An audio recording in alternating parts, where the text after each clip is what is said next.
Stroll लोग ऐसे ऐसे फैसले सुना सकते हैं भाई। नेपाल क्रिकेट को अगर बात करें, नेपाल क्रिकेट को लेकर बात करें तो भाई ऐसे ऐसे फैसले सुना रहे हैं कि भाई कैन भी चकित पड़ गया है भाई। अगर हम बात करें स्ट्रॉल की भाई, जब से यूएसए के कोच बनने थे उस टाइम से अगर आज नेपाल के कोच बने हैं भाई, अलग ही तजुर्बा है। यानी कि देखने को मिल रहा है भाई ऐसे ऐसे स्टार बल्लेबाज बॉलर को भी वो यानी कि बाद मैच खेलने से भाई मना कर दिया। सबको पता है कि हांगकांग टूर के लिए भाई रवाना होने वाला है नेपाल क्रिकेट टीम। उसमें आपको पता नहीं होगा कि मैं बता दूं भाई, नेपाल के स्टार बल्लेबाज अनिल कुमार शाह और स्टार बॉलर संदीप लामिछाने को भी नहीं मौका मिला।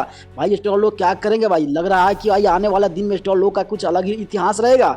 जो मैं आपको बता दूं, ये ऐसे ऐसे फैसले सुना रहा है कि भाई कैन भी चकित में पड़ गया। पहले ही आते हैं 48 प्लेयर को मांग किया, उसके बाद अनिल कुमार शाह संदीप लामिछाने जैसे खिलाड़ी को मौका नहीं दिया गया। भाई इसमें अगर ऐसा जुनून है कि लग रहा है भाई आने वाला दिन में स्टॉल लोग कुछ अलग करेंगे, क्योंकि नेपाल को भी इसका ऊपर ज्यादा भरोसा है कि अगर बात करें नेपाल क्रिकेट का बहुत ज्यादा इंपॉर्टेंट मैच आने वाला है। CWC लीग भी इस वक्त वर्ल्ड कप सिलेक्शन भाई, इसमें कुछ अलग नए नए प्लेयर को मौका दे रहे हैं, सबको बता रहे हैं कि आप लोगों को ही करना है। तो भाई इसके लिए मैं बहुत सैल्यूट करता हूं। आप लोग क्या सोचते हैं स्टॉल लोग के बारे में, आप छोटा सा कमेंट कर देना। अगर नहीं हो तो चैनल को सब्सक्राइब कर लाइक कर देना, वीडियो को शेयर कर